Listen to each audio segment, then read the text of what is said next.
Selectmen's meeting of August 3rd, 2015. Please join me in the Pledge of Allegiance. Pledge allegiance to the flag of the United States of America, and to the republic for which it stands, one nation, under God, indivisible, with liberty and justice for all.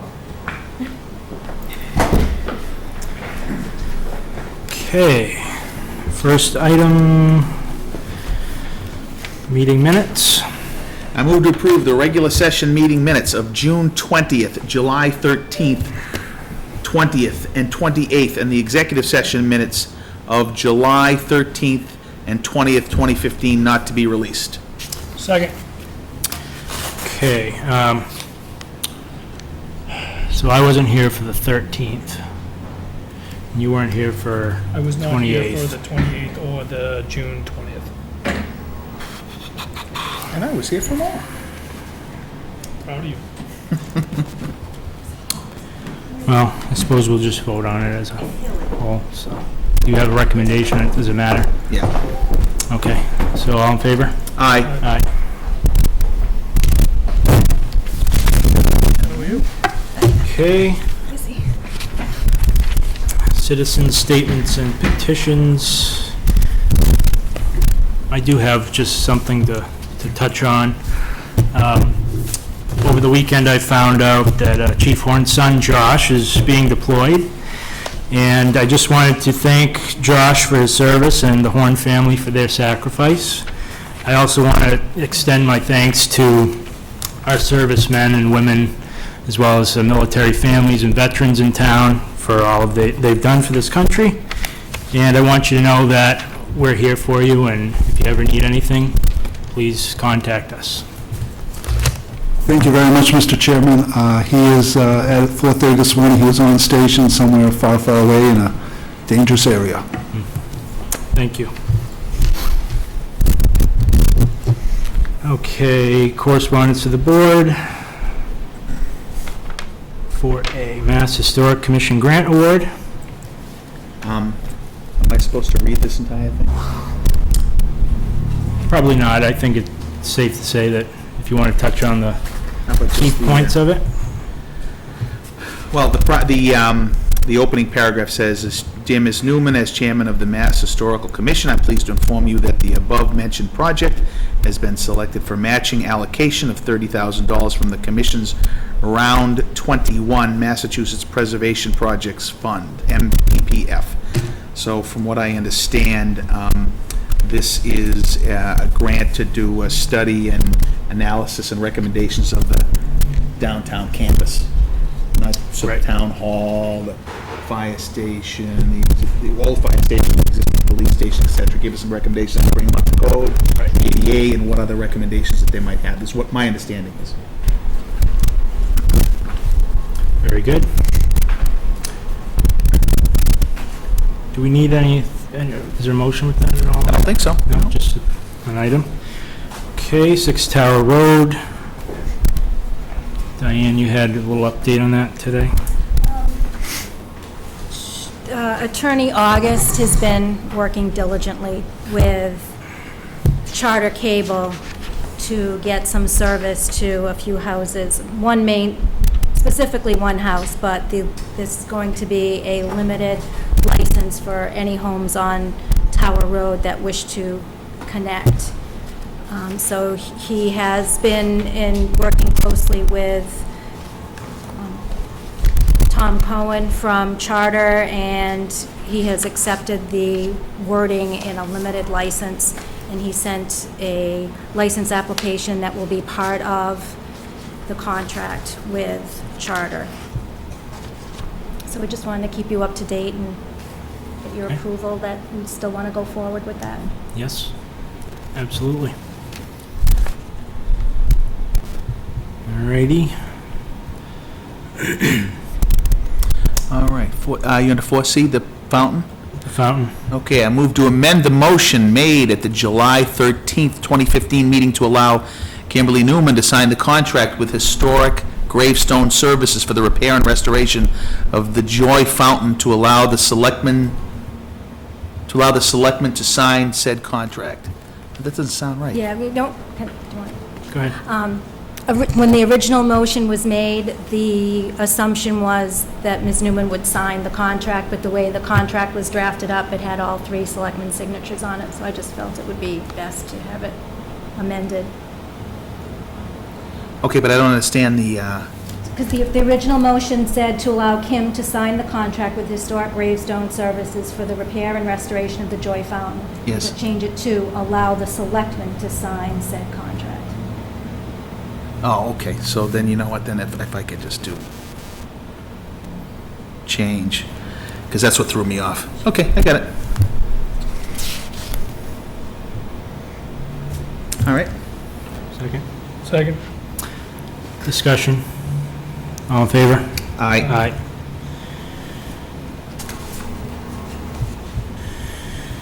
Okay. Old business is 7:30, I believe, right? That's what it says, so we'll move to new business. Consider discontinuing use of AccuVote voting machine and purchasing a DS200 digital scanner tabulator.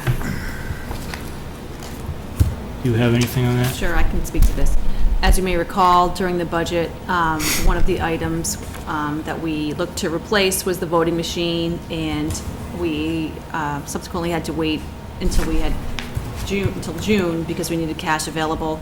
We could not wait until the fall STM to replace the machine because we had to have it certified by the state before the elections in the spring, and so yes, we have to officially discontinue the use of the old one and implement use of the new one. Okay. Is there a motion for that one? I do not.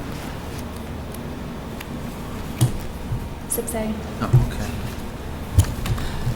How much did you say the purchase of the new digital scanner was? I think it's 6641, Say again? $6,641. That's what I, Okay.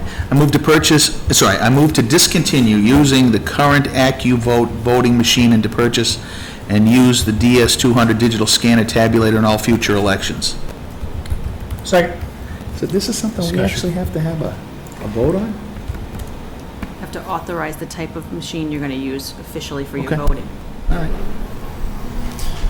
Okay, all in favor? Aye. Aye. Consider applications for special licenses. Kerry Miller, the Mendon Youth Soccer. Good evening. Hi, how are you? Good, thanks. Very good. Sorry. Give a little background of what you're looking for? So, Mendon Youth Soccer represents, about 700 children in the two-town area. We're looking to do a fundraiser at Memorial Park on, I'll back up a little bit, on October, closer? I think so. On October 3rd. The fundraiser would be adult only. We'd have malt liquor, beer and wine for sale. And it would be a fundraiser to drive funds to the club specifically for player coach development, ultimately for field development in the two communities. All right. What else are you going to have there? I think there may be music. We're looking at some music for that evening. I don't have all of the specifics as of yet. I think some of it is pending on licensing.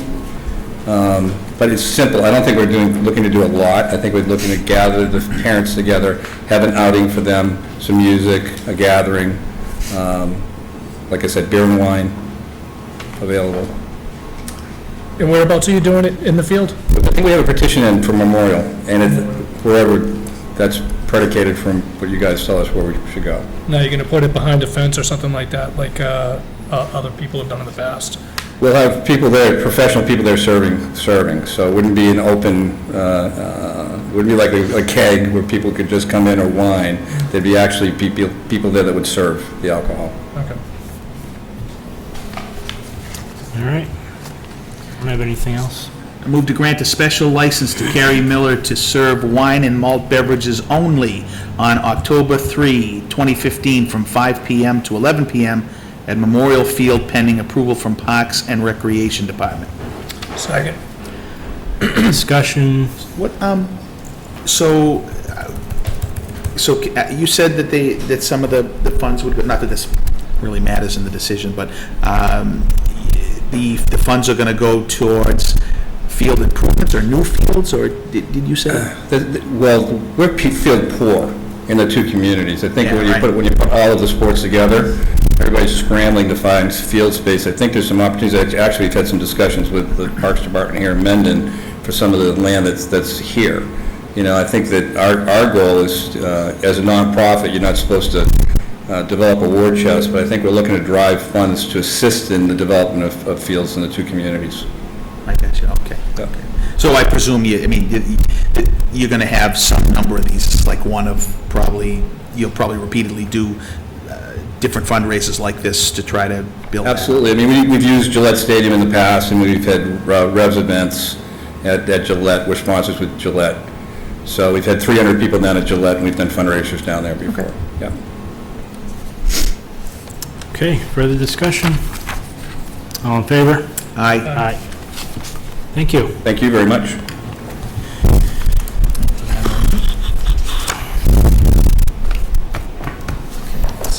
Next one is Southwick Zoo again. Okay.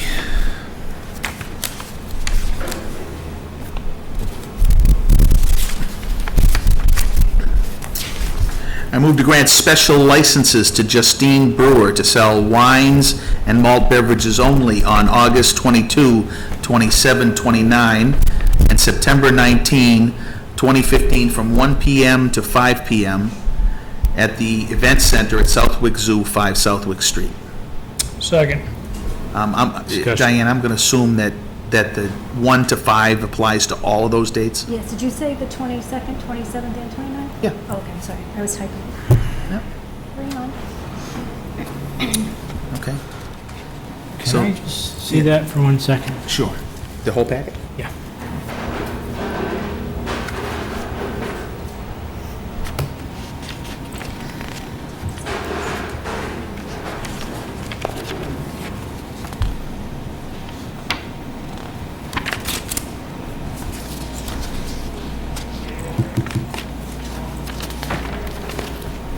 It's 4 days total, right? Yeah. Okay. 3 August, 1 September. Put the times right? What's that? I always got me paranoid about the Oh, okay, times. all right. Yeah, Oh, yeah, they're all that's right. different. No, not, sorry. Oh, please. August 29th.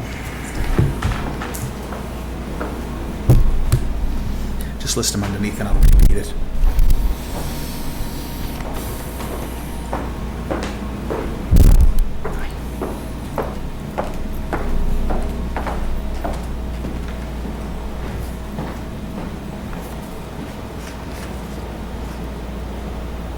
I was kind of amazed that they were same time frame every one of those 4 days. I mean, they're different types of events, Would right? have that they made have. my life easier. Yeah.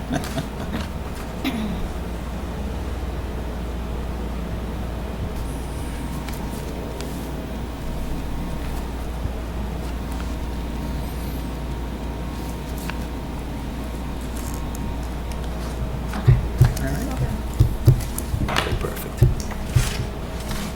All right, so these two are the exact same. Those two are different, right? Yep, okay. Okay, so let me make that motion again then. I move to grant special licenses to Justine Brewer to sell wines and malt beverages only on August 22nd, 12 to 4 p.m., August 27th, 12 to 4 p.m., August 29th, 1 to 7 p.m., and September 19th, 1 to 5 p.m. at the Event Center at Southwick Zoo, 5 Southwick Street. Second. Discussion? So, it's really loud. Where do they stand with their license? So, I guess, because we were approving a lot of these for the zoo, is it, we're just gonna get through the season, and then they're gonna apply for their license? Yeah, I think their plan is to reapply after the season is over. Okay.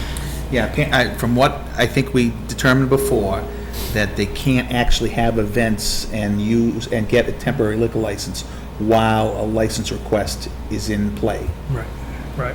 So Okay. they're gonna do it in October. And I think they're proving why they kind of need a one up front, because every time we turn around, we're doing this, so Right. it makes sense. Right.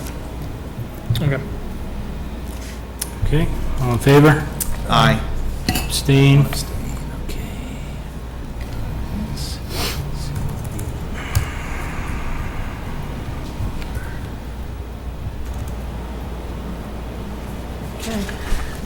All right.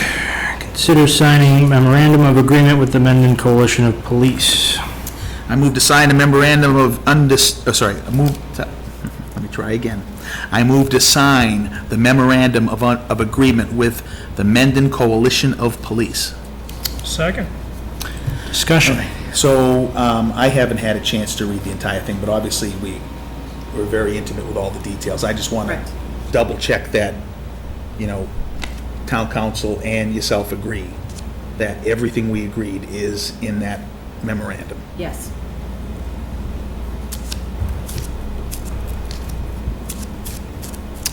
Further discussion? All in favor? Aye. Aye.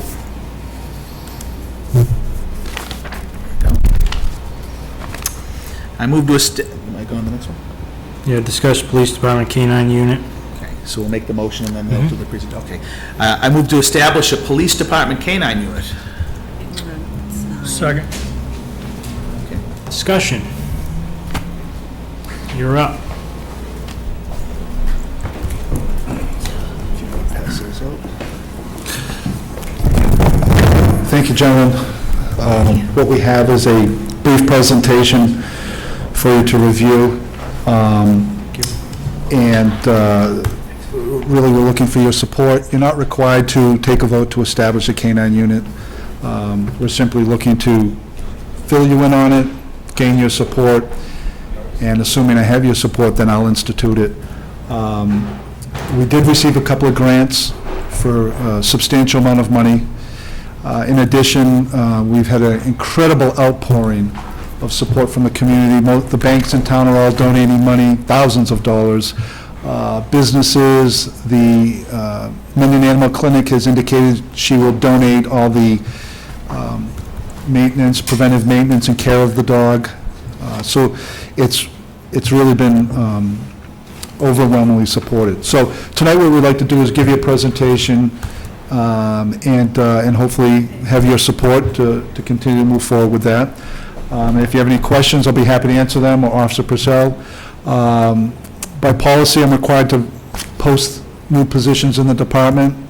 I posted it. Officer Purcell was the only one that applied for it, because it is a very time-consuming position. The dog goes home with you. You have to care for the dog when you're on duty, when you're off duty, and so it's a big commitment. So we're going to give you a presentation and answer any questions that you have, and then move forward from there. So thank you very much, and I'd like to, if it's okay, Mr. Chairman, turn it over to Officer Pichel. Quick question. Absolutely. So, it sounds to me like we don't even really need a motion. That's what I just heard. Yeah, you don't need a motion to enact a union in the police department. Whatever is enacted in the police department, I do, but because this is kind of a big deal, there's a fairly large outlay of money in the beginning, which is all covered by grants. Frankly, I wanted to run it by you, as I did when we first applied for the grant. The last thing I want is for people to see a dog in a police car riding around and the Board of Selectmen doesn't know anything about it. Absolutely, sure. So it's really kind of a respectful thing, and hopefully, if you guys support it, we'll move forward with it. If you don't, well, then we won't. One of the requirements to apply for the grant was that you had to agree to support it, at least to apply for the grant. I called each of you individually, town administrator signed it, we applied for the grant, and we did get it. Now, if the board says, geez, I don't want to move forward with a K-9 unit, well, I'll certainly try to convince you otherwise, but if that's your position, then I'll simply notify the people that we're not going to accept the grant. Matt Pichel?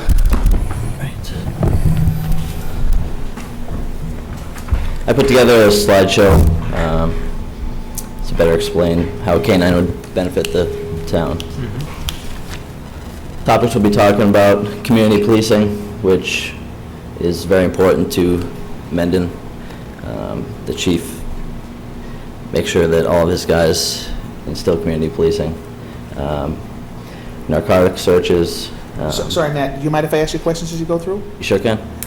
So when you say community policing, you mean more like if you're, like if we were having the,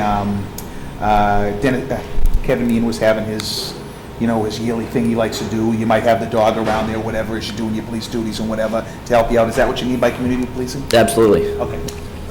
Just to expand on that a little bit, it's similar to the motorcycle.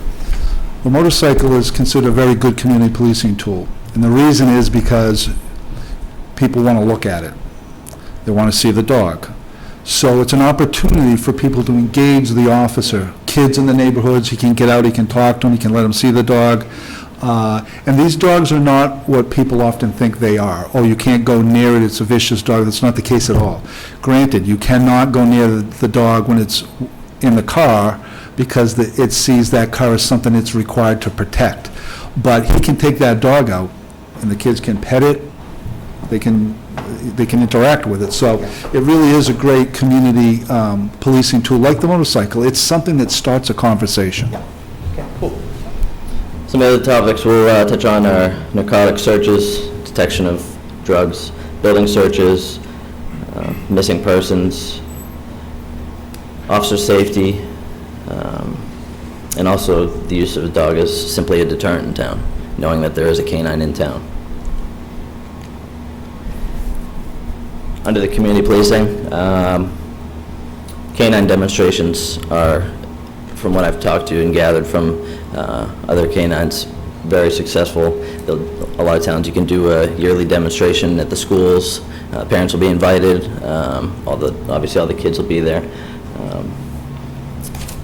I have a close friend that's in the Air Force. He's stationed about 40 minutes from here, who's also a canine handler, who is already making plans to, if everything goes through, come down here and do a demonstration along with our dog if all goes well. You can also do it for Boy Scouts, police explorers, and a lot of times you'll get other departments and organizations that'll come out of town to check out your demonstration with your dog. As far as walking patrols, you do daily patrols of the school, inside, outside, Memorial Field, Town Park. We've had issues with narcotics in that area pretty frequently. The dog would pick that up? The dog would pick that up if it was in the area. There's, as you'll see later in here, there's been a number of stops in the last 6 months where we say, I think they tossed something out the window as we pull that vehicle over. We don't find it, but if there's a dog there, that dog would have found it. Yeah. Then we have the senior housing, Sunrise Apartments, local businesses such as Imperial Lots, which in order to efficiently cover that ground with just patrolmen, if there was ever a call there, it would take hours to cover, checking vehicles, underneath vehicles, from start to finish. And then all the town functions, fairs, the drive-in, and of course the zoo, which has 300 acres of land alone. Motor vehicle stops. This is an important one for officer safety and for us, like I said, with the people tossing stuff out of windows. That's Route 140, Route 16, and Bate Street. Those are hot spots for us for drugs. A lot of times people say, little town of Mendon, what goes on there? Why do you need a dog for it? It's not the town that we're having these issues. It's the people that drive through our town and are stopping in our town and bringing stuff into our town. That's our true concern. The other thing is today they don't just throw these guns and drugs in their pocket or under the seat of the car. They have electronic hides, and it's not something that the average patrolman's going to find. Whereas if a dog does his loop around the car, he's gonna let us know that it's in there. Yeah.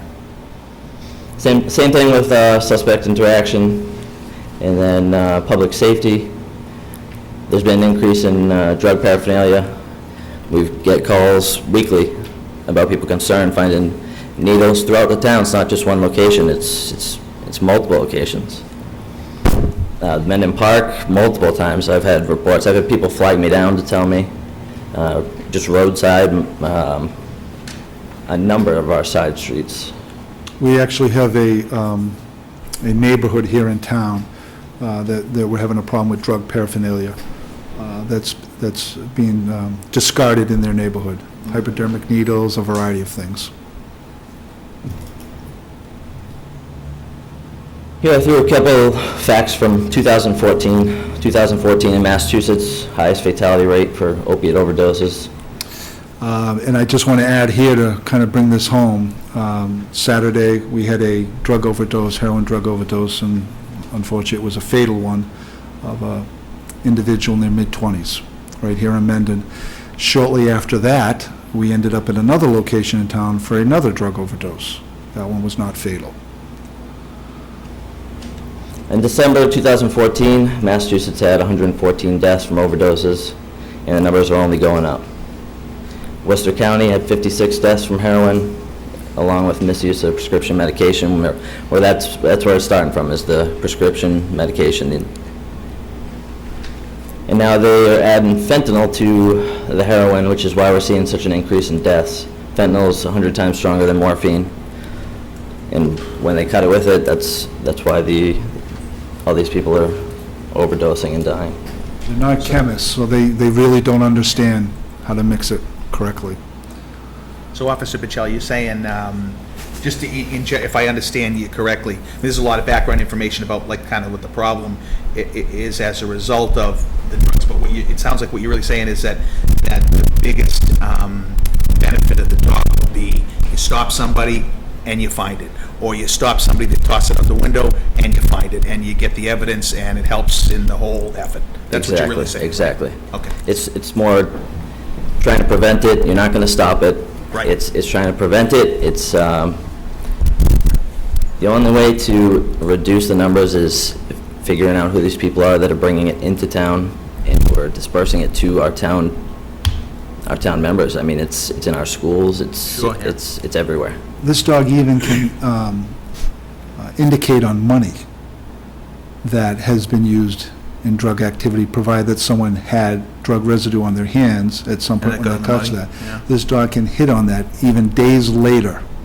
So we sometimes stop people that have a lot of cash. We've had stops where people have $10,000, $15,000 in cash, and this dog will hit on that. And when he hits on that, we can seize that money. That money then, which Matt will explain the process, could end up coming back to the town to be used for further drug investigations. And we made a routine traffic stop I think 2 years ago now, where we recovered roughly 38 grams of crack cocaine and almost $10,000 of cash, right in the area of the Clough School on a motor vehicle stop. Thanks. We now carry pills of Narcan in all of our cruisers due to the increase in overdoses. Narcan, for anybody that doesn't know, it's used to reverse the effects of heroin. I was saying before on the last slide that in order to slow down this true epidemic is what it is. You know, we have to be proactive about it, and having a canine is exactly that. The ability of the dog to locate the drugs is unbelievable. On a weekly basis, we'll find needles and empty bags, but these hides that they have, and between the hides that they have in the vehicle or even on their person, they're such tiny bags. A lot of times we can't find it. So you still have to find it, but they're going to narrow it down for you. Right, right. And now that the way that things are going, they make things difficult for us to legally search vehicles, search a person. Whereas now because they're going to say, well, how'd you know unless you just had a feeling that they had something on. Well, now when you have the dog that clearly has identified that he's picked up on a scent for something, then you have... That's enough of probable cause? That's what I was going to ask. That is probable That is probable cause. If cause, the okay. dog is properly trained, certified, that in itself is probable cause for the search. Narcotic seizures, as the chief just touched on, possible generate income for the town. The town of Franklin has brought over $100,000 using their canine into town between cash and vehicles through the use of their canine. Confiscated cars are auctioned. The police department, DA's office, they split the profit. Any profit that the town does receive from the canine picking up on drugs can be used in the future for equipment, training, future investigations. Other towns, Auburn brought in over $100,000. Milford had to call in a canine, and they ended up with a $30,000 hit on heroin. Douglas, Sutton has big hits all the time. And they're all results from canine searches.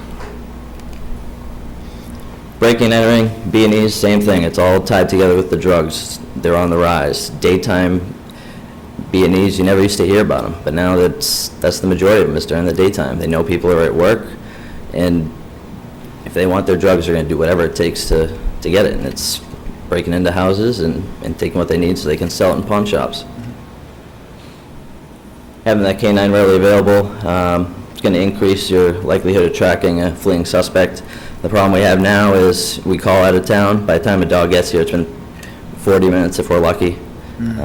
There's been times where it's been 4 hours, and there's been times when we've never found a dog. Everybody carries a cell phone, so they run into the woods, they go a short distance, even if it's 100 yards down the road. Before a dog gets there, get on the phone, somebody picks them up, and they're long gone. If you have the canine that shows up within, even 5 minutes, 10 minutes, he's going to pick up on that scent, and that's no longer an option for them. Canine can search a building, locate suspects safely and accurately within seconds, a lot of times, whether it's in a house, and that avoids using an entry team with a team of cops that putting their life in risk of a suspect hiding around a corner under a bed with a gun, where that dog's going to pick up on it immediately and dart for it. And oftentimes, in those situations, when a suspect realizes there's a dog on scene, they know that maybe this isn't a good idea, and they'll come out without any issue. Here's a study that Lansing Police Department did with the K-9 unit. They conducted a study to show the K-9 unit has the ability to enhance the department's efficiency and effectiveness and perform at a higher degree of accuracy than patrol officers alone. It's based on 20 search scenarios, 4 buildings of various sizes with suspects hidden inside. Right here's a quick breakdown of what those buildings were and how big they were, what they were in. And on the next slide, I'll be showing you the results in some of the buildings in town that compare to these numbers. Right here, a basic show of results. The K-9 found 27 out of 29 suspects at a 93% accuracy, whereas the officers only found 17 at 59%. That's pretty impressive. Building 1, it took the K-9 1 minute and 24 seconds to clear out that building with 100% accuracy, whereas the officers took 20 minutes at 83%. Now, if you jump down to the last slide, or to the buildings. I'm sorry, Officer Pacelli. You're talking about, did you say clear a building? Like get people? Clear a building, meaning, when we say clear a building, search the building Okay, inside and out. okay, to find somebody in there. Correct, whether it be a person, drugs, gun, whatever it's going in there for. I got it. The largest building, the K-9 had 100% accuracy and took them 15 minutes and 51 seconds. It took the officer entry team 148 minutes and 15 seconds That's quite a difference, huh? with 28% accuracy. And at the bottom, I put the schools in town to be comparable to buildings 3 and 4. Clough School at 87,000 square feet, Municipal at 143,000, and Bethany Community Church campus at 42,000, just to name a couple. And with that being said, it would take, according to this, 148 minutes just to search the schools, and that's at a 28% accuracy. If we're looking for a gunman. Yeah. And the officer teams that did the searches, they weren't the new guys on the department. They were crime suppression unit and crime scene investigator, so they knew what they were looking for, and they still didn't do a great job. Yeah. Missing persons, I spoke on this. First 3 hours are most crucial. Often takes 40 minutes to get a canine if there's one available. 2012, we had a missing person call, and it took 4 hours before we were able to have a dog out. We're a rural town, as you know, we do tend to have a lot of missing people, especially kids for some reason. Autistic children or some other issue, and we've had some of them very protracted, long searches, 7, 10, 12 hours. Matt, quick question on the, because I would assume you're going to be the only handler, is that correct? Yes, So would you be on call all the time then? correct, Okay, correct. all right. All right. It's quite a commitment. It's a pretty big commitment. It is, it's a very... And just to briefly talk about that, we are going to sister up with a couple other towns, one being Uxbridge. So we will have a, kind of like we do with the recon team, there'll be a rotation. So Matt will still get some off time. Okay, good. But, so he'll cover on certain days, another town will cover on other days. Now, if you have a protracted scene, you need all of them. Because interestingly, these dogs, they can't go forever. They actually get tired fairly quick. So they may go an hour, 2 hours, and then they have to have a replacement. So we are going to work with other departments. So just expanding on that, Chief, have you already started speaking with Uxbridge on? Yeah, we're all part of the same drug task force, Uxbridge, Sutton, other canines, and we all work together. We have a regional relationship under Semwick, and actually, at the executive board meeting recently, we talked about regionalizing the dogs throughout all of central Massachusetts. So there is a partnership where we can all rely on each other. The Canine Academy is aware that we're neighboring towns, and they're actually excited to have neighboring towns come in because that doesn't happen very often. And they have specific training just for us to be able to work together in a more proficient manner, whereas other towns don't have that ability. Officer safety, small town, I want to operate as accurate and as efficient as we can with the limited manpower that we do have. We already went over the searching buildings and open areas. Threat. Oh, sorry. Oh, go ahead. So if, let's say you arrived on a scene or whatever, and there was a couple of assailants or what have you, and would that dog help to defend you? Like, let's suppose you were taken down by one Yes, or whatever. yes. That dog would do something to help you. Yes, yes. That's part of the training at the academy, is for the dog to react that way. In fact, when I'm doing just my normal patrol, if I'm just on a motor vehicle stop and all of a sudden something goes wrong, part of it is the dog will be trained that I'll hit a button, door pops open, and he knows exactly where he's going. He's coming right to my side. Got it, yeah. Okay. Fair to say that when Matt's on patrol, you don't want to come over and give him a big hug. It might be misinterpreted. It's so lovable. And I spoke before about the plain view and the highs that they have nowadays, and we can't find a lot of the stuff without a dog. Also, the presence of a canine de-escalates volatile situations such as domestic violence, intoxicated person, crowd control, and tracking a suspect. Same with breaking and entering. A lot of times they'll come out of the house pretty quick when they hear the dog outside. And it's also a deterrent too. These criminals, they're usually in the general area, whether it be a neighboring town or whatnot. If they know Mendon's got a dog, but the other town next door doesn't, they're more likely to go next door than they are to come to And our as front far as step. crowd control, keep in mind that we have some very unusual things in this town. We have the largest zoo in New England, which has thousands of people in there on any given day. Same thing with the drive-in. We have 4,000 or 5,000 people in that drive-in. We almost double our population with the drive-in or the zoo at any given moment. So there are crowd control situations that do arise. And as far as the deterrent goes, one of the things that I've seen in the past is you have someone that flees into the woods. It's a pursuit, they flee into the woods. The dog shows up, and one of the things that he's going to do is he's going to warn the suspect that their canine is present, and he's going to instruct the dog to indicate that he's present. That dog's going to bark a lot and very loud. And you'd be surprised. Most people come right out of the woods because they don't want the dog coming in after them. Financing the unit, we were approved, as the chief spoke about, for a $25,000 grant initially, which would cover the first 3 years of the program. The $25,000 also includes $4,500, which would go towards a conversion kit for a vehicle to make it compatible to the canine.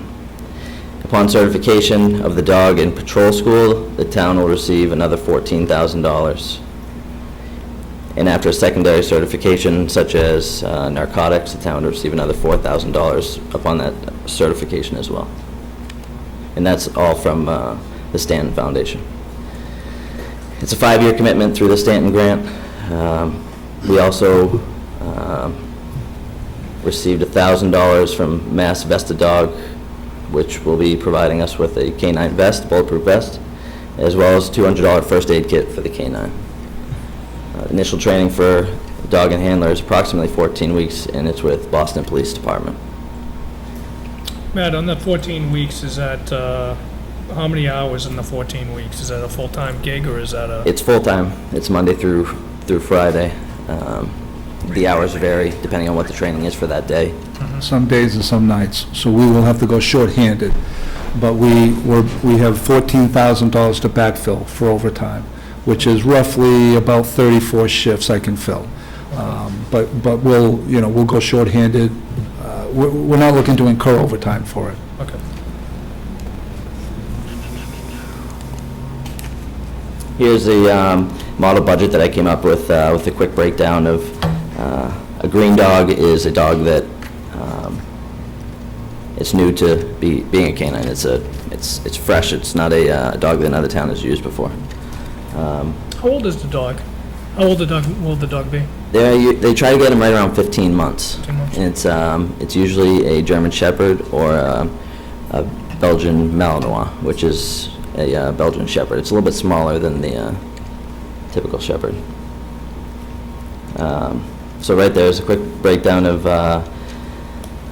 some of the equipment, as well as $600 a year for dog food, another $800 a year for vet care, which the chief spoke on. That they were willing to, cut costs? Yeah, they will cover the routine care of the dog. Obviously, if the dog is injured, then we take it to Tufts. Tufts is well-equipped to handle police canines, and then you seek restitution through the person that hurt the dog. And interestingly, there is a statute in the state that dog is given police authority, and assault and battery on that dog is similar to assault and battery on a police officer. What's the lifespan of having a dog in service? The service dog typically is, for a patrol dog, simply a patrol dog, is 5 to 7 years. 5 to 7 years. After 5 years, the Stanton Foundation will actually give you another grant towards that second dog. They call it their second dog program. That doesn't mean we have to get rid of that other dog. If that dog's trained in narcotics, we could say after that 5th year, you know what, let's simply put that dog for narcotic searches only. And then you can double the length of time that you can use that dog, because he's not being beat up running through houses and buildings and the woods. He's just simply there to track for narcotics. And then the Stanton Foundation would provide you with that second dog that you could start using for your typical patrol. So in 5 years, you could have two dogs. Is there an additional insurance cost for having a dog? We will need to get a rider through Maya. They do want to know if you have a canine. The dog is fully covered by our insurance carrier. There's been substantial case law done in this state with canine dogs. Lenny Kesson, who's an attorney out of Boston, who is our insurance carrier attorney, has successfully represented many dogs in the state, very successfully. But yeah, it is covered under our insurance, but we do need to notify them when that dog goes into service. I didn't see, and maybe you talked about it when I was gone, but there must be a remuneration impact for Officer Pacelli? Officer Bichelle does not receive any additional pay. He does have the opportunity to gain additional overtime if he's called out. He does this because he wants to do it. Now, in fairness, if they negotiate some kind of a stipend in the contract, that's between you and the union, but he does not receive any additional pay. To comply with the Fair Labor Standard Act, he will work a 7-hour day as opposed to an 8-hour day.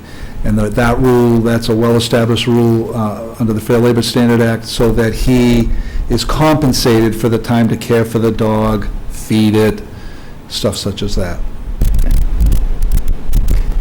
That includes Or, time I'm sorry, or to, otherwise we'd have to pay him overtime, which obviously Yeah. that's why we go with a 7-hour day. So, well, what's usual and customary? If I went over to Uxbridge or some adjoining town, what would they be with those offices? As far as that hour, The remuneration, is it the same thing? oh, a stipend, you mean? Yeah, they paying us, are they doing just the 1 Honestly- hour off, or, you know? Well, that's generally the standard practice, so that you're Oh, okay, in that compliance is with the federal law. Because technically, if he works a 40-hour work week, and then I tell him you must feed and care for the dog an hour each day, an argument could be made, and there have been successful arguments, that that is in violation of the Fair Labor Standards. So the easy answer to that is you have your canine officer work a 7-hour day. That way, he's compensated for that additional time. Okay. And that's well-established in the profession. part of the requirement is to exercise the dog every day, so that would basically be the time where I would take the dog and we'd both do whatever training it was to exercise the dog. So that's what that hour would be used for typically, on top of the feeding, bathing, and all that stuff. So this dog would essentially live at your home, right? Correct. Can't live in the house, right? He has to have a boarding outside, or, He can live in the house, but he needs to be kenneled. So there's a specific, which you'll see on here, there's a specific doghouse and kennel that's required, which is also covered through the grant. Gotcha, okay. All right, so all of the, I presume all of the dog food and all the various stuff that the dog would need or what have you would be covered by... The grant covers dog food for the first 3 years. Now, Mass Vesta Dog provided a vest, which is a $1,000 value, and the first aid kit, which is $200 value. They also provide up to 2 grants per year thereafter. And they also have another program, which a lot of people are familiar with. It's sort of like a GoFundMe where people can go online and they'll read the story about the dog. It can be posted on the town website, Facebook, etc., so people can give donations to the dog. I spoke with the lady that runs the program, and she said, you won't believe the amount of outpour that the town will give towards the dog.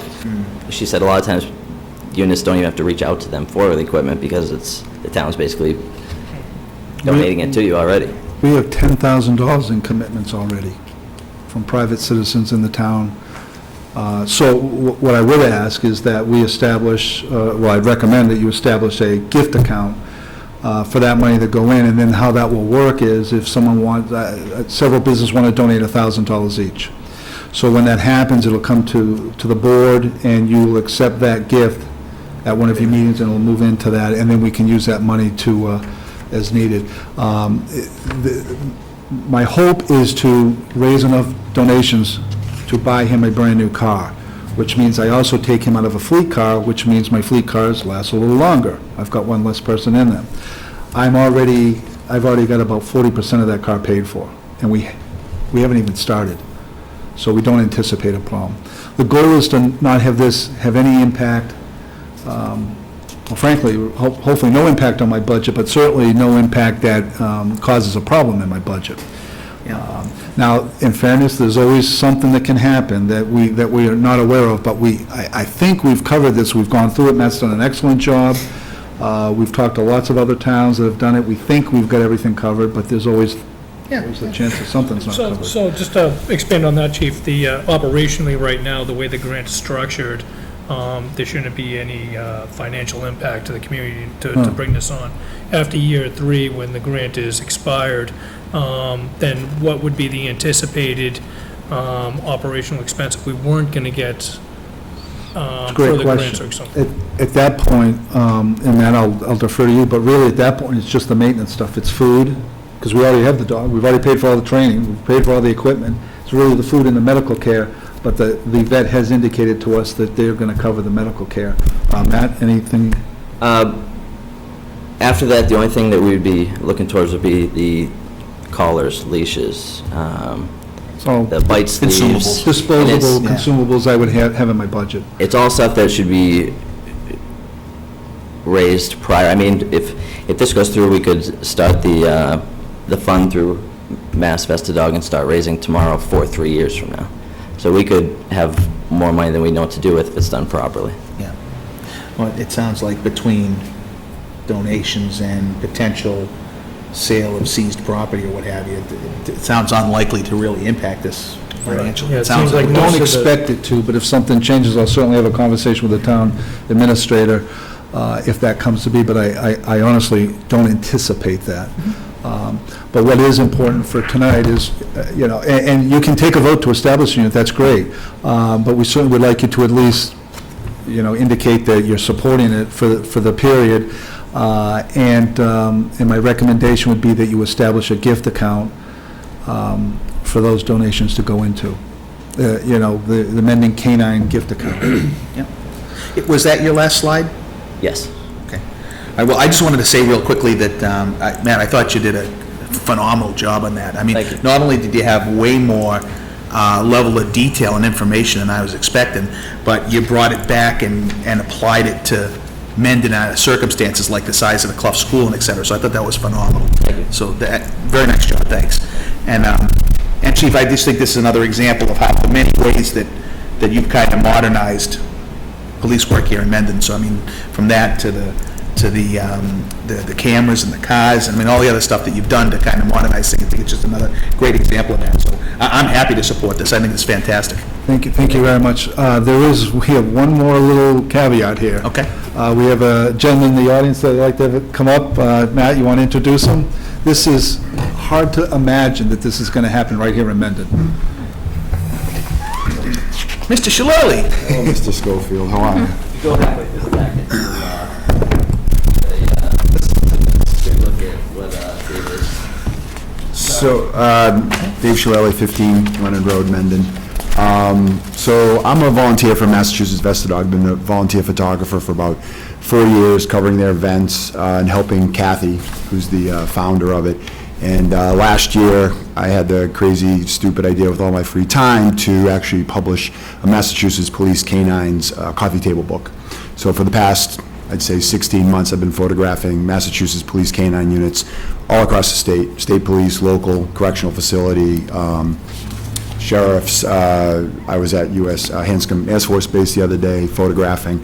So ironically, I was with Kathy the other day, and she mentioned that Mendon was talking about the canine unit. So just from personal experience, I've seen what these dogs can do, and it's absolutely mind-boggling. I mean, mind-blowing. I mean, I know dogs, I love dogs, but I mean, I fully support the program, but it's also really exciting that if this was to go through, to get an opportunity to, have this dog featured in the book as well. There's probably going to be upwards of about 40 different units. Each one will have a double-page spread, and we hope to have the book published by the holidays is what we're shooting for. So We'd like our dog to be April. And obviously, with Dave's amendment, we expect so centerfold, That's what I was kind of trying to say. Dog, yeah. And I think, Dave, you're going to follow our dog. Yeah, I mean, I've covered everything from water training, helicopter training, the patrol training, narcotics training, explosive training. The one thing I don't have in the book yet is actually puppy, if you will, straight through to going to patrol. There was one dog that I had started on his first day, and that he's no longer in service, ironically. But yeah, it's exciting. It's exciting. So Cool. Great. One last question on the, you might have already said this, Matt, but I know it's a 14-week training session, but when would we expect the dog to go into service? After I get out of the first 14 weeks, the dog will be able to do patrol work, but it won't specialize in narcotics. I'll go back for a secondary school, which is which is typically 5 weeks to certify the dog as a drug dog. The dog will have training with drugs and be able to hit on it previous to that, but when it comes to legally going to court and testifying, I have to go through that 5-week program, which is what that extra $4,000 was that we Covered by the received from Yeah, okay, Stan. yeah. So within the first year, the completion of a first year or so, we should expect a Correct. dog up and... Just one real short story. A few years back, we, on the task force, we were following a car that we knew had at least an ounce of cocaine in it. We were following it with vehicles, and we were following it with a helicopter. We followed it out of Rhode Island, we followed it halfway to Worcester, and then the state police helicopter indicated that the car is now turned. That car came back to Mendon. That car went to a house, no one left. We received a search warrant, we executed the search warrant on that house. We spent the next 4.5 hours searching that house. We ripped that house apart. We could not find the cocaine. We knew it was here. We had 10 people there searching that house for 4.5 hours. At some point near the end of the search, frankly, I was exhausted. I was leaning over the breakfast bar in this house, and we brought a canine in. And the canine jumped up at me, and there was a box of cornflakes in front of me, and his handler scolded him and took him back to the car. We continued the search. We couldn't find the cocaine anywhere. 5-6 hours into this, a trooper walked over and said, where'd this box of cornflakes come from? It's been there the whole time. He dumped it. Out came an ounce of cocaine. That dog wasn't jumping at me. That dog knew right where that cocaine was. If we had listened to him initially, we would have had it just like that. The dogs are phenomenal, what they can do. Okay.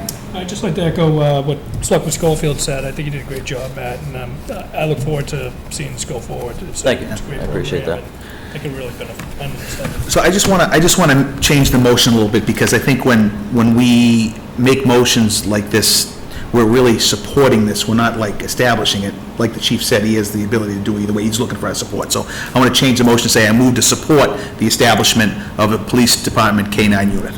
And I'll second that. If I could just explain why.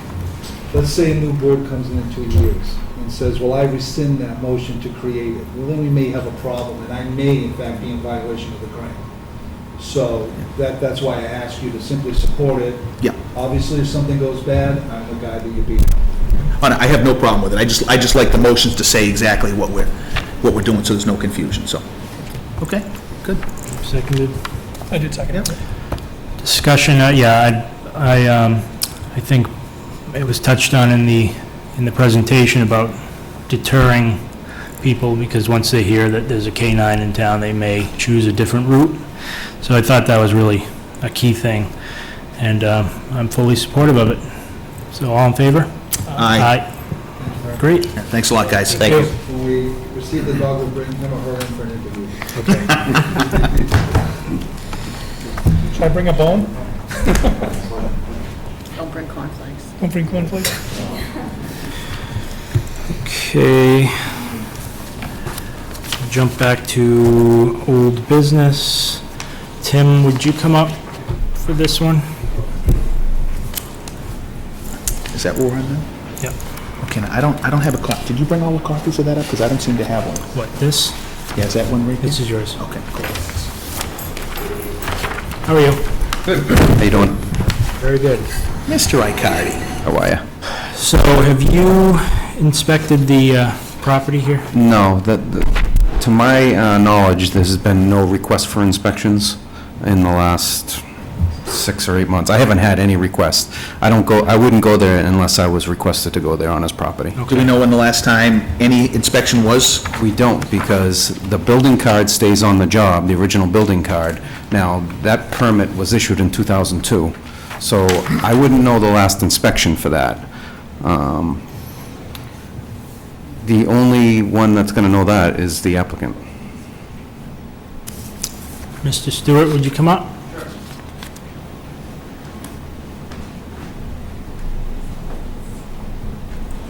How are you? How you doing? Pretty good. Good. The question was, do you know the last time there was a building inspector on the property? Yes, I believe it was electrical inspection, underground electrical. And do you know That's what that was? when? It was 3 years ago, I believe. I don't have the card with me. All right, do you want to touch on, I know we met last year and kind of said, you know, we're looking to see this project wrapped up, and what have you done to move this forward? Well, I'd like to thank, you know, the town and the board for being accommodating over the years. Obviously, the project hasn't gone as planned. And we don't enjoy living in the old house. It's not really a healthy house to live in. We're really looking forward to moving into the new house. In fact, I was wondering if my wife put you guys up to this tonight. But, nah. Anyways, so, yeah, we want to move forward with it. I think last time we spoke, it was November, was it? Potentially. I think we did do a checkup then. I thought it was a lot longer ago than that.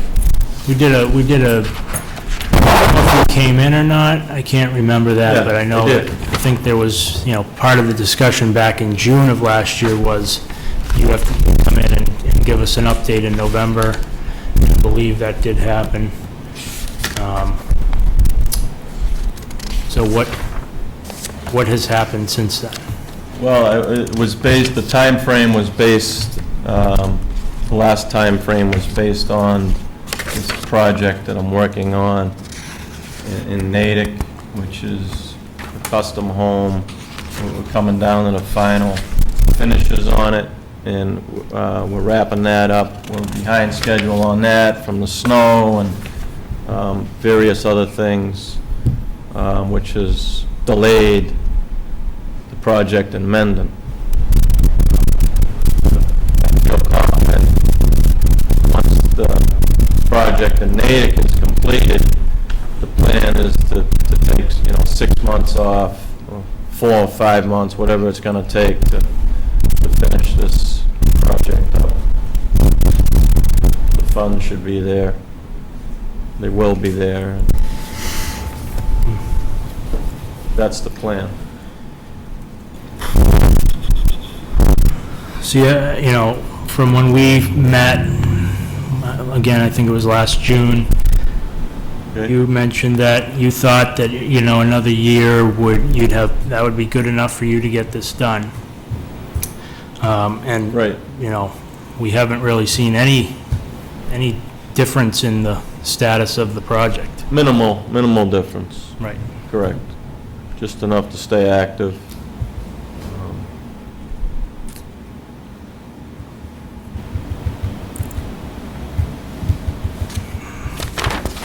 I will add, the permit process for an old permit such as this one, it's pretty much null and void. It is up to the building official to extend it up to 180 days and nothing further. So unless there's any activity, it's basically going to be, it's void. So if the board wants to put a deadline on it, I can extend the permit to that date only. And, if it's agreeable to the applicant, Well, time frame wise, I mean, it's up to the board. I'm just letting you know that that's how the permit works. For me, we set a deadline Okay. in the past. Last year, we said, this is it. And Yep. so, are we going to keep going on and on? And I said it then, I was not in favor of extending this further. Yeah, and I'm not either. I'll tell you, Mendon has had a reputation for being able to get away with this kind of thing, and this, and this particular board is not happy with that and want it changed. And we've taken a number of different steps, Mr. Riccardi will attest to insist that the bylaws of Mendon be followed in numerous cases, key cases, in order to make that point. And this house is right on the main drag with two houses on the same lot. It's just not, and for 13 years. We get calls on it all the time. I agree. 13 years. And I'll have to be very honest with you, it's my, personal brand, I'll be flat out, straight honest with you, I don't believe it's gonna get done. We could leave here and you say it's gonna be done in 6 months, I don't buy it. So I am not, I want one of those structures to come down. That's where I'm at.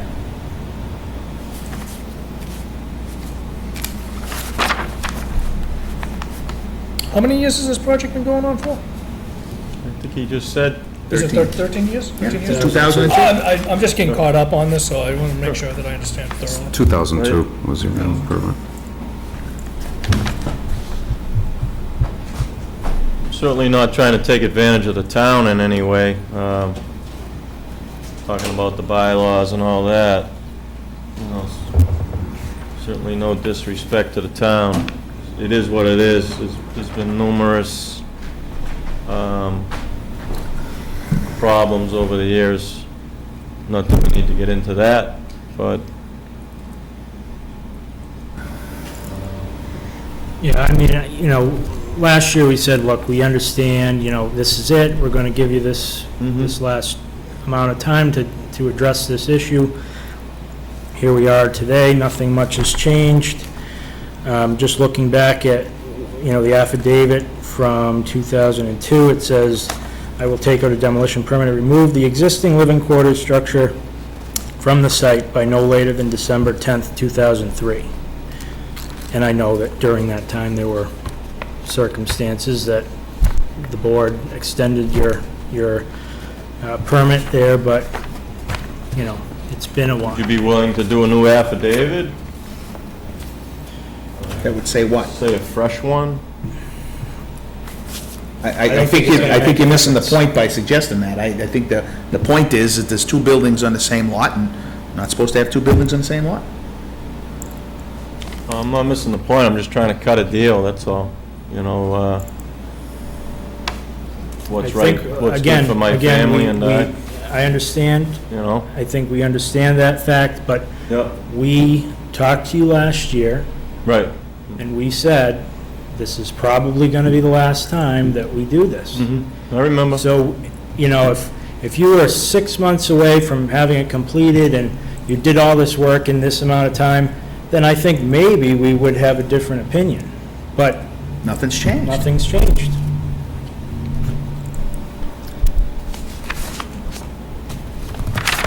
Chris? It's gonna put me in a tight spot, so it's your decision, obviously. Well, I think we've all been put into a tough spot. No, I understand. I don't think we enjoy doing this. It's certainly not the case. No, It's it's been a just that burden we for have to everyone. do, we have to do what, you know, we hear about it all the time. Well, why does he get to have two houses or what, you know, and it's been a long time. Yeah. So,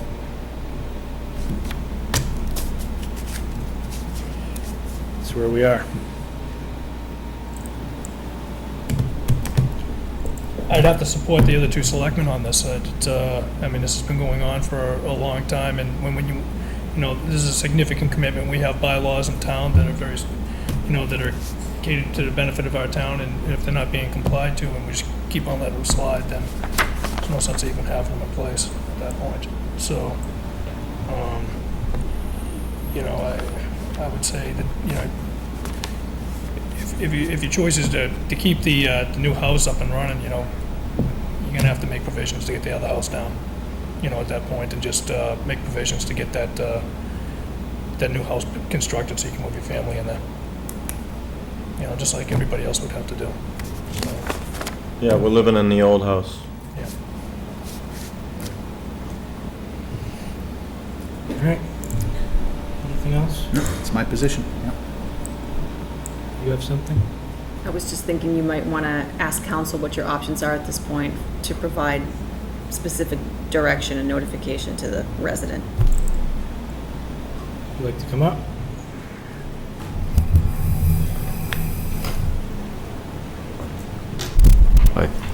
So the issue is options in terms of proceeding, and certainly to order the house to come down would, easiest way would be to, you know, aside from giving the owner a deadline that the house comes down by, to go to court and have the court order a deadline or order the house to come down. And it could be either one, It could be either one, correct. Or it could be both. okay? Okay, but our obligation is to notify Mr. Stewart in writing of our intention, right? Correct. Okay. All right.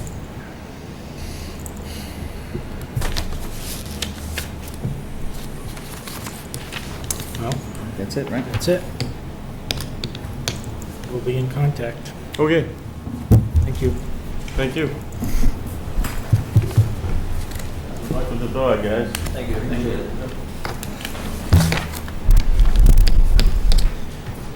Okay.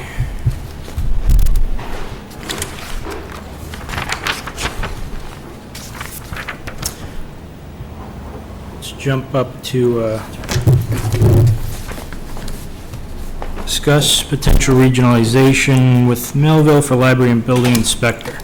If Amy and if you'd all like to come up, those involved, because you're all part of this idea.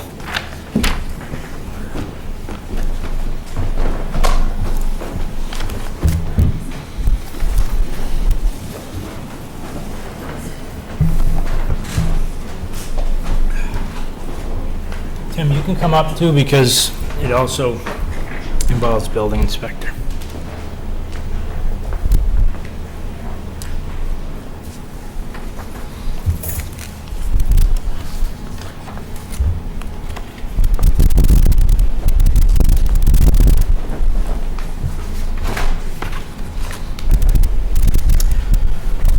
Okay, so what I have thought of is mostly, we have the new library coming up, within, December, January, hopefully.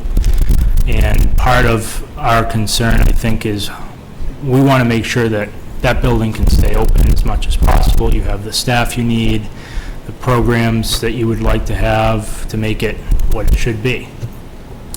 And so in that thought process, I was thinking about, out-of-the-box ways we can do it.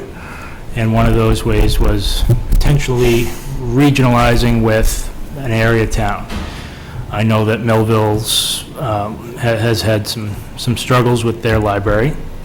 And I have mentioned to one of their selectmen, just as a, informal conversation, asking what he thought of the potential idea.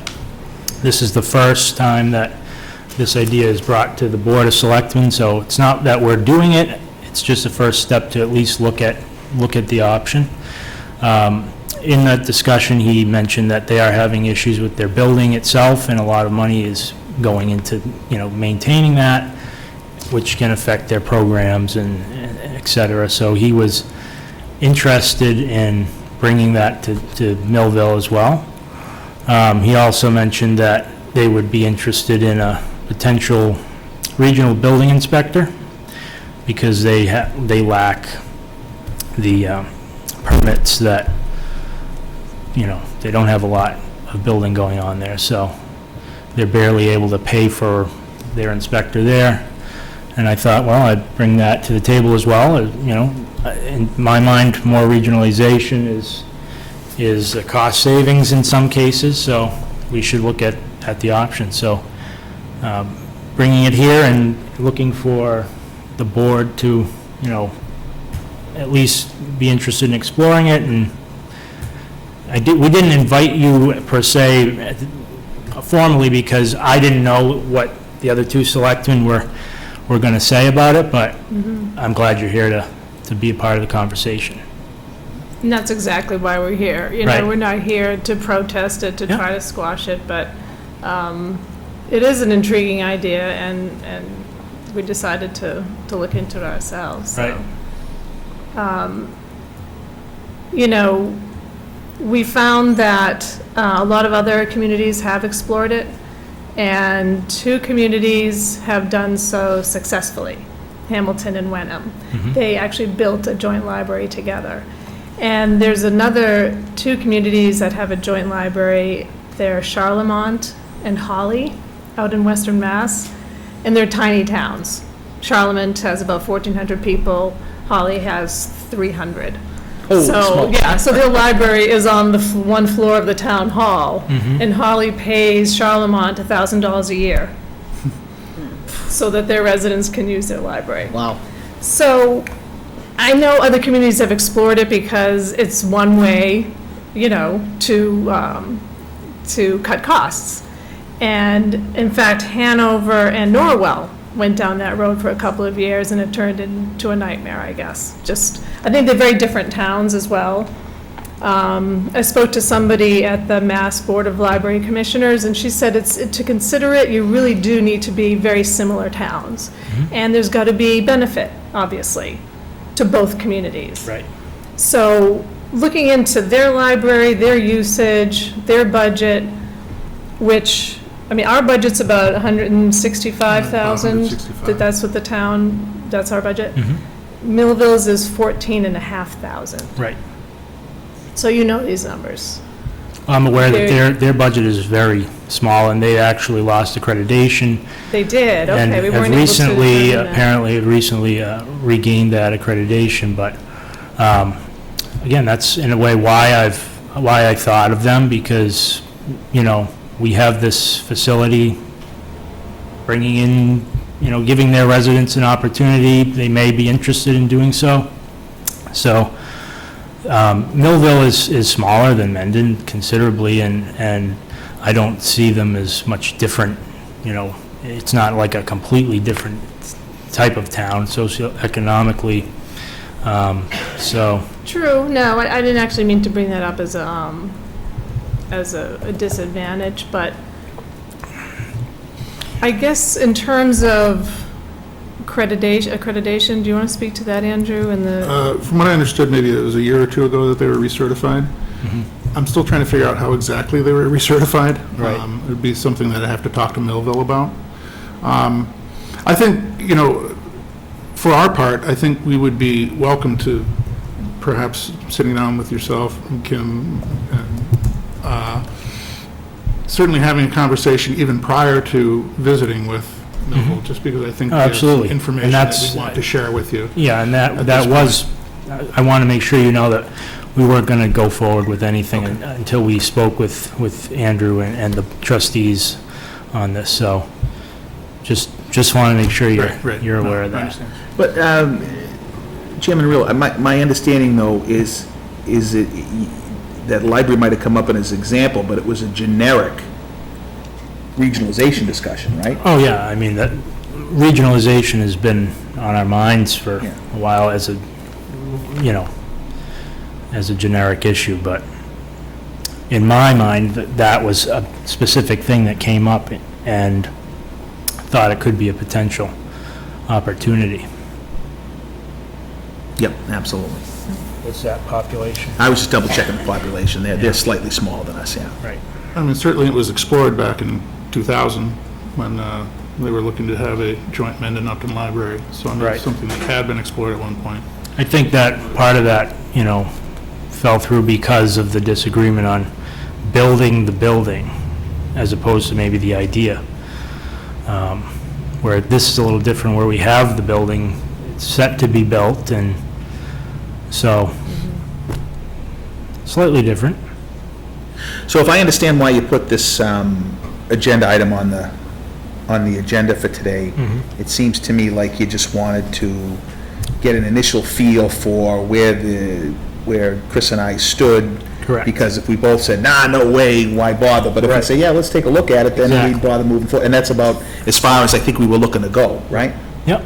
Okay. just And the wanted to other be part was if we agreed that we'd like to look into this, that the next step would be that me and Kim could meet with Andrew and whoever else on the board of trustees to look at this a little further. Okay. So, I don't hear objections, I think. No, I want to investigate it and take a look at it more. And I'll also say, and because I'm going to sound like I'm, given the last agenda item we had, I'm going to sound like I'm extra ornery tonight, but, but I'll have very little patience for, a lot of times, the initial reaction to such things is why we can't do it. Right. I don't even want to hear that. I want to hear how we can do it, and then if we find reasons we can't, then we can't. But it just seems to be a negative initial reaction to it, and I know personally, I'm going to have no patience for that. Yeah, I agree. I think, we have to do things that sometimes not everyone's going to like, and as long as it's going to save taxpayers money and make sense to provide services, then why not? That's the ultimate goal here, is as long as it's doing those couple of things, But there's no world in which anything like this happens without lots of discussion. Absolutely. Lots of, how do we do it? How do we make it work? Right. What do we, where do we meet in the middle? Where's the consensus? Where's not the consensus? That kind of stuff. There's no way that happens. Right. Rich, to your point, I just wanted to make sure, in terms of an initial negative reaction, are you speaking of? Oh, I'm not talking about anybody in particular. No, it's just typical. Honestly, this is something that kind of was out of the blue for us, so. Yeah. We're just trying to wrap our heads around it as well. And, certainly we're more than willing to sit down and. I actually have in my mind past experiences, not really this one, to be honest with you. Because Fair enough. this is not our first rodeo with this. Right, no, absolutely. Yeah. Okay. All right. Do you have anything, Tim, on the building inspector side? Not really, I mean, anything's possible. I think we're bringing Mendon forward, and it's going pretty good as far as organizing the department, and we're working on software, which is going to help a lot. I know Millville is still on a manual system. I filled in for them when their buildings and stuff. Yeah. And they were in pretty tough shape then, as far as filing and stuff like that. But you know what? Everyone's getting into the software and organizing the town, and they could do it too. Yeah. Right. Okay. Very good. So I think the next step will be, Kim and I will contact Andrew about maybe setting up a meeting to, Well, can I suggest something? Sure. Oh, you mean you want to have a meeting internal here for? Yeah, just to, Okay. just the three of us or whatever, just to get some details spread out, and that way we can come back here with more information. Okay. Yep. All right. Thank you. Thanks. Thank you. Before they disappear, Yes. I just want to segue slightly from the agenda to talk about the $50,000 that we right. just received, and how pleased we are to have that $50,000 come back after the up and down we sort of went through. And my understanding is that we will have the check presentation potentially planned for the 12th at 5:30, big cardboard check and all, and so we are really looking forward to getting our hands on that. Yes. I think huge relief. another question that has come up, given that, is we passed the additional override debt exclusion money partly due to not having that 50,000. I think that we had talked about if that 50,000 was to be approved, we would not go forward with the debt exclusion. Well, I think it was a matter of reducing it, right? Because the debt Right. exclusion was 75,000. Right. Right. Reducing it by 50. Yeah. Right. So now you're down to 25, Sure. and plus whatever else you raise, I guess. And how is the fundraising going? I think it's somewhat stagnated. It kind of bumped up quickly to about 65,000, I 65, think. And it's been slow over the summer. Maybe you should get a dog. I hear they bring in a lot of. That's it. Library dog? Just borrow it. Now, you've used that twice tonight. You can't use that again. Okay. Thank you very much. Thank you. Yeah. Go ahead. If we've already signed documents for a bond to get that money that we approved at the town meeting, how does it work if we don't need that whole amount? Because aren't the tax bills going to go out assuming that all that money was borrowed? No, it goes the other way around, actually. So once she secures the bond and nails it down with all the tax rate and their interest rate and everything, then it impacts the tax rate. But has she not already done that? Back to you on that, but the money is already received in our bank account. And it's Okay. my understanding that once the vote is taken, you can't just take the vote back, and you can't pay back things ahead of time. The DOR frowns on that. Okay, so I didn't know we already had it. Because, I mean, I never have done it, so let me look into it, but Okay. that's my initial, negative, that's my knee-jerk reaction. No, that's okay. I didn't know we had received the money already. I think most importantly, the voters voted to spend $75,000 on the library, and it's that you can't undo. So with that, As part an of that thinking is there some type of underride vote that could somehow be a part of undoing that? And is it even worth it, though, for 50? I don't know, something to look It's at. not worth it. We should probably wait and see how the fundraising comes in and what their final budget ends up at. They are still in construction and Right. Mm-hmm. All right. Is it reasonable to ask you not to earmark or spend it yet until we figure out how this all is going to work and then figure out what to do? Yeah, okay. Very good. All right. Thanks for moving us up, too. Oh, no problem. Okay, let's see, what else we got?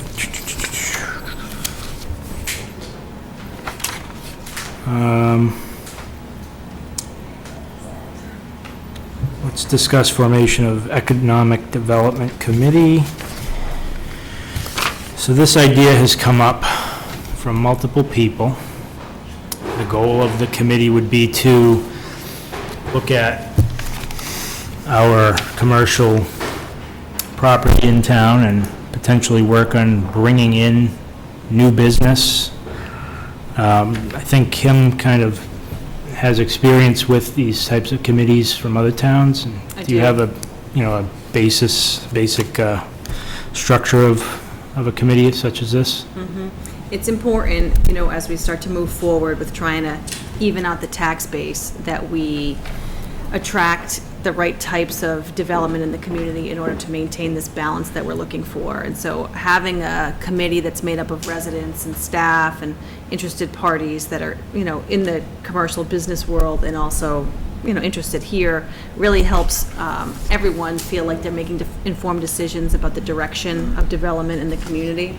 And so it's a great idea to get people to volunteer to be on a committee like this. One of the things you can produce is obviously an annual report that talks about potential goals and, to sort of come off the master plan, which also gives some direction, and then to talk about, you can create a separate web page off of the site in order to do sort of specific promotion, essentially, of the benefits of the community and the types of assets that we have in order to attract types of businesses. So having more input from residents and people on a committee is really a great way to go. I know there has been some interest in possibly serving on a committee such as this one. So, I don't know, what do you think about it? I love it. I think it's a great idea myself. Yeah. I mean, certainly finding volunteers that are really interested in it. and Yeah, really wanna push that's it key. I doesn't- mean, you already, yeah. I don't think we should And have a- also the right volunteers. Right. Yeah, I think that's important to have the right volunteers for it, yeah. Yeah, I think we would need to make sure we really vet the people going into this to make sure. I would really want to understand, understand their charter, because clearly they're going to want to make, they'll be making some recommendations to us, or, to future boards. I would really want to understand their charter and how much does that, carry weight if it's something that we don't agree with. Right, and well, stuff like that. they would serve in an advisory capacity. So, but they would have a charter, you would set a certain number, you would appoint the members. We would have to actually, I believe we'd have to formally adopt and create Right. something. I'd have to check what the law is in order to establish something like this. But we'll get some examples, we'll bring it back, we'll go through, move the process forward if it's something that you're interested in doing. Yeah, I guess the only other thing that I would ask for if we were to form this is that we put some pretty realistic goals on there and make them march to those goals, and if they're not reaching those goals, then I would then ask to either reappoint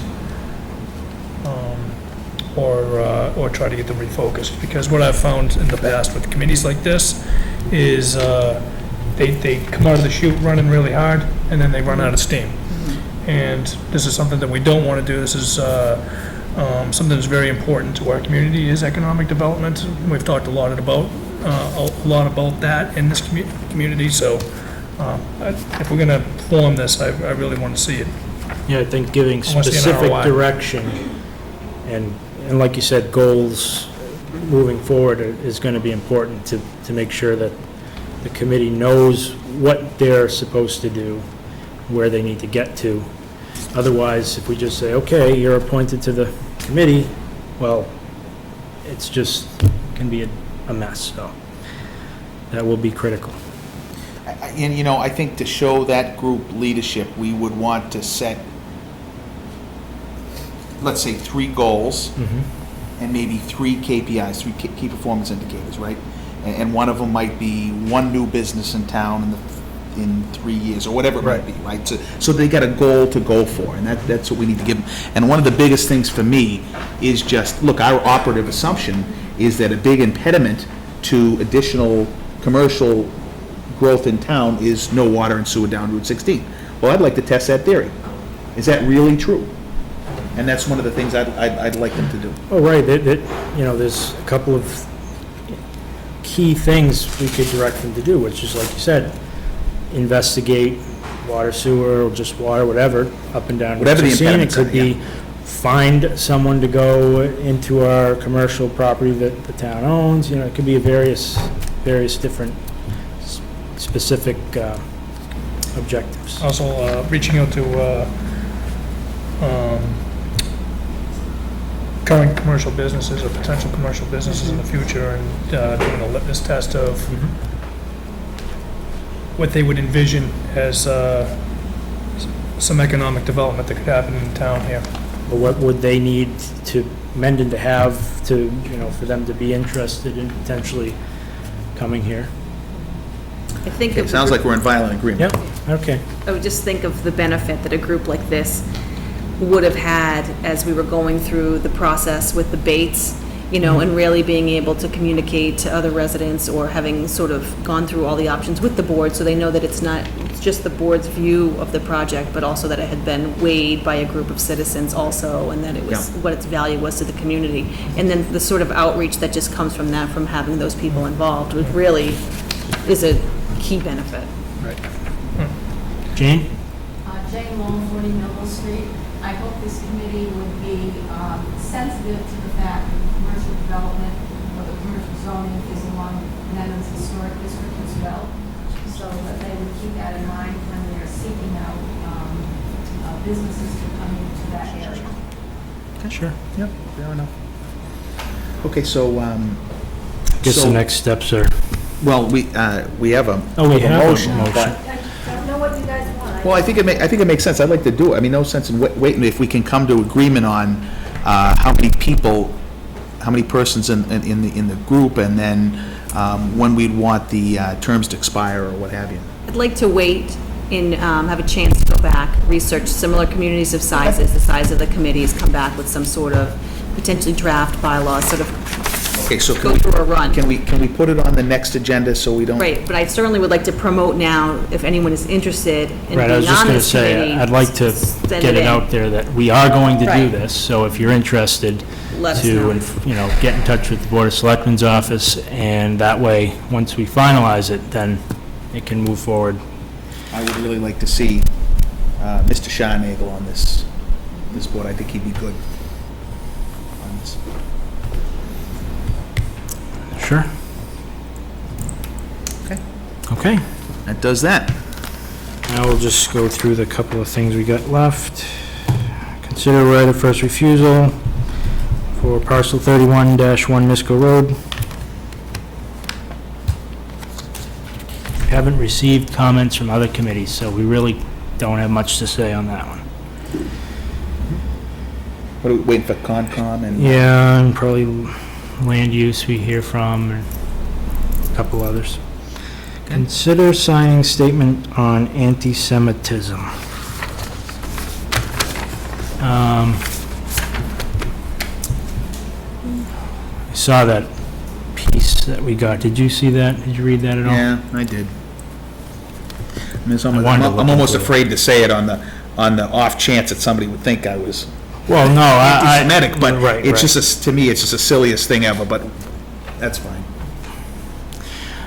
I was going to look into the organization that asked us to do it a little bit. Not that I haven't really an issue with it, but I didn't get a chance to do it. I mean, to me, it's kind of a no-brainer to sign it. Yeah, It's a that's safe fine. thing and I'm move on. not I mean, really opposed to moving forward with it, so. Yeah, I mean, Yeah. I don't think it's going to do anything, but. No. I think it, I move to authorize Chairman Reel to sign the statement on anti-Semitism. Second. So just, it doesn't have the additional context in here, but just so people know, anybody listening, I believe it was an organization of mayors. Oh, is it in here? Yeah. Okay, yeah. It's a group of mayors who are signing, yeah, there's a whole bunch of them, 26 mayors from around the country who have signed this statement just supporting, basically against anti-Semitism, which apparently seems to be on the rise in Europe in specific. So, what's that group's name? the name of the group is the Global Jewish Advocacy. Okay. All right. Okay, so I made the motion. I did second it. Okay. Okay, further discussion, all in favor? Aye. Aye. Okay. And we go down there. Consider authorizing Kimberly Newman to sign HR audit contract with Edward J. Collins Junior Center for Public Management. I move to authorize Kimberly Newman to sign the HR audit contract with the Edward J. Collins Jr. Center for Public Management for $7,000. Second. Discussion. Yeah. Why am I having deja vu? You're not, it's just happening so fast at every meeting, which is, we applied for the award with a quote from the Collins Center, we then, the next meeting, were awarded the grant for the, and now we are executing it. It just- Sorry, I was confusing this with the The, salary study? compensation study. This is the HR. I got Yes. it. Yep. Okay. Sorry. Sorry. Okay, all in favor? Aye. Aye. Aye. Consider authorizing Kimberly Newman to sign contract with Historic Gravestone Services for repairs, Old Cemetery, 1 Providence Street. I'm sorry? Go ahead. Yep, you got a motion, yep. I move to sign the contract with Historic Gravestone Services for repairs of the Old Cemetery, 1 Providence Street. Second. Discussion.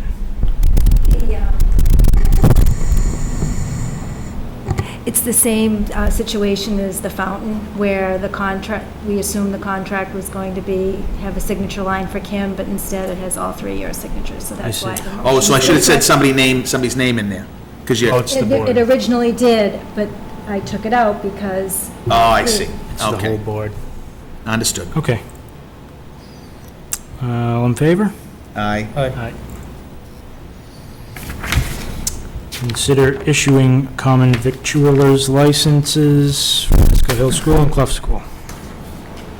What is, I'm sorry, I'm still on the hold on, last we'll one. wait for the motion anyway. Okay, so which one is this now? Sorry, I was, Aye. yeah, got it, yep. We'll do all the signing afterward, there's a big pile here. Okay, I move to issue common victualers licenses to Misco Hill School, 148 North Avenue, and Clough School, 10 North Avenue, pending return of positive routing slips. Second. Discussion. What is this for?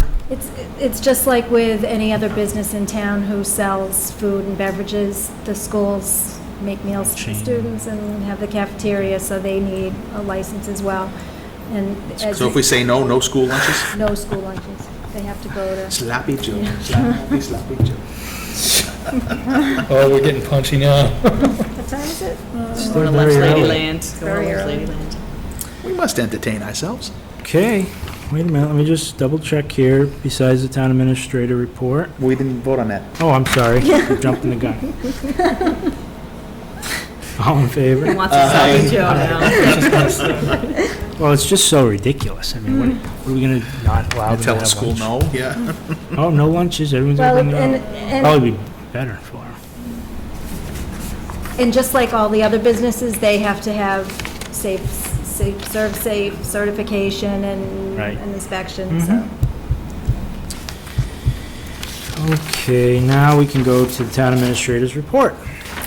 We've already covered a couple of the things, but I feel I need to repeat them again. So we're having a really great week already, and it's only Monday, with the news that we've received the library funding again of $50,000, and I obviously have to give my thanks to the Historic Commission. We worked very hard to secure this $30,000 matching grant, which comes from Historic CPA. So we are really looking forward to doing this study of all 3 buildings, and we are very excited to get that letter today. Very nice job, Mrs. Schofield. We've been working, we've been in Amy too. And Jane Who came is to that now? my workplace. Oh, got it, okay. It's a lot of hard work went in, well-deserved, and very pleased to see that. So we will be attending a mandatory meeting on the 12th in order to secure the funding. You have to show up, and so we will be doing that as well. So we're looking forward to that.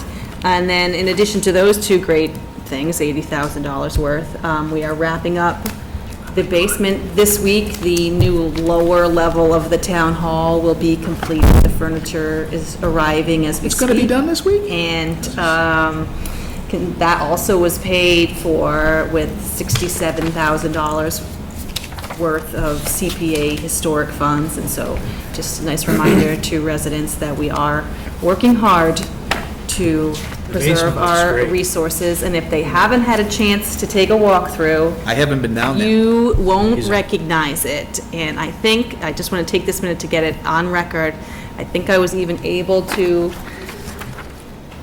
appease Jane and her concerns. I was just going to ask, is Mrs. Lowell happy?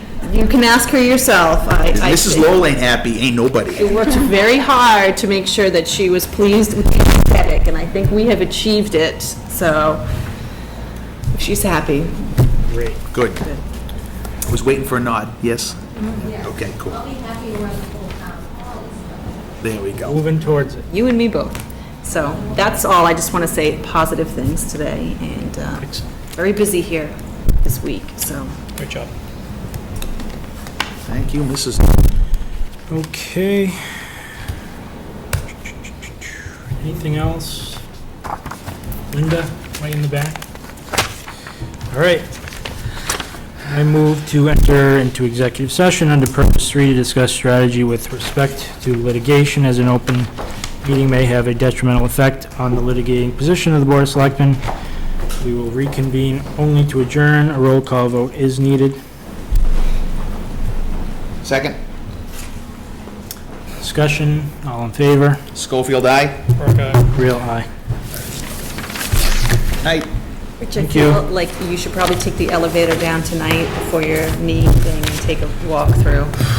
Because it may be a while, and by then we'll have moved all their police things in. Not looking forward to Monday.